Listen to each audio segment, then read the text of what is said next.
Good morning, everybody. It's wonderful to be here. Thanks to everyone that helped to put this conference together.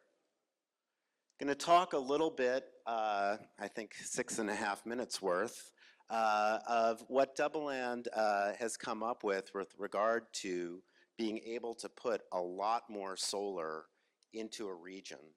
And the project leadership, it's Doubleland. We're also working with a business accelerator at Fresno State. It would be really interesting to look at working with UCSB as well. They have a 1,000-acre demonstration farm in the Fresno Valley. So basically, as more solar has been put up across the United States, a lot of the easy places to put up solar have been taken. So what that means is if you're putting solar on a rooftop, a lot of the big rooftops, a lot of the parking lots, and there's a lot of agricultural space that's available.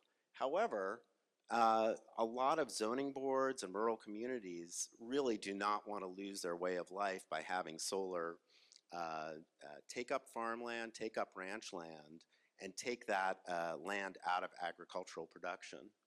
So in talking with some folks in the Santa Barbara area, I guess there's also been a lot of talk about putting a wind farm in, either onshore or offshore. It's really challenging to do that. I hope there's some way that it can happen. But in the absence of that happening, if you think about Santa Barbara County, there's a lot of mountains.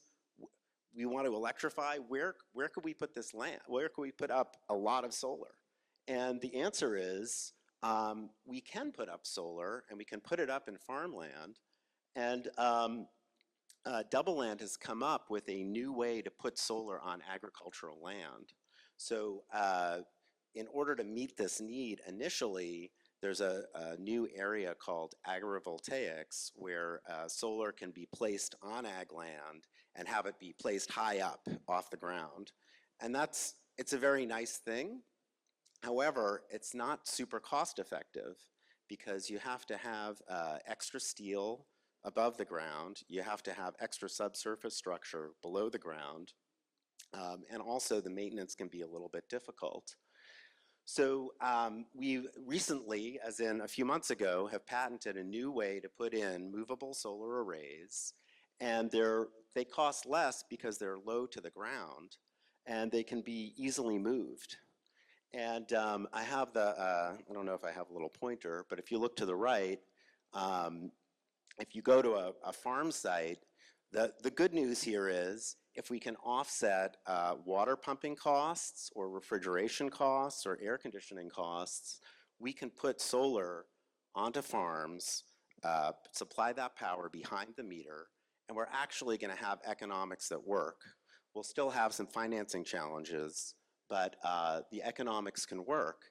And once we're there at that site, we can also look to put larger systems in that would actually supply some of the CCAs or potentially investor-owned utilities as well.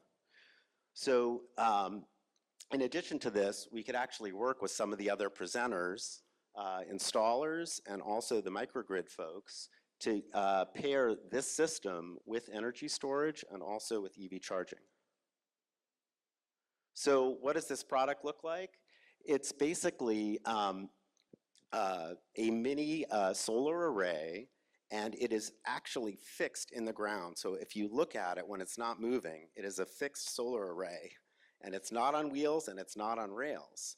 But what we can do is add wheels and rails, and we can move the system from one place over to another spot.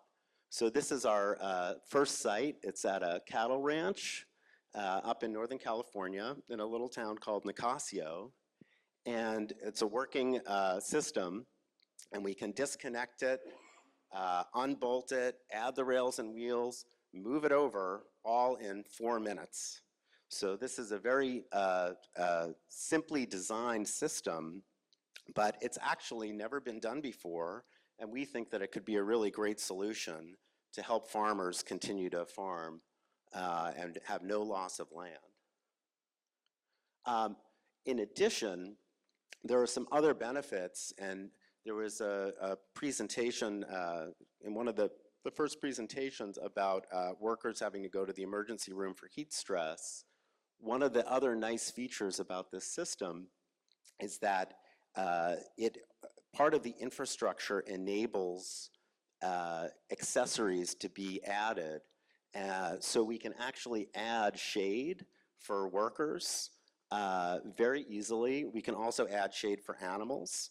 And we also can add fencing, and we can all do this at a very a cost-effective way, because once the infrastructure is in, the marginal cost of adding some of these things is much lower for the farmers and ranchers than it would otherwise be. So this is the Cuyama Valley, which was also mentioned, and it's a little, more than a little scary, the amount of water you can see for arable land. The valley was almost completely farmed.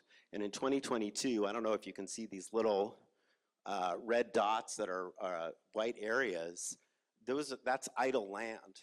So basically, the aquifers are going down, and we're starting to see desertification in the Cuyama Valley.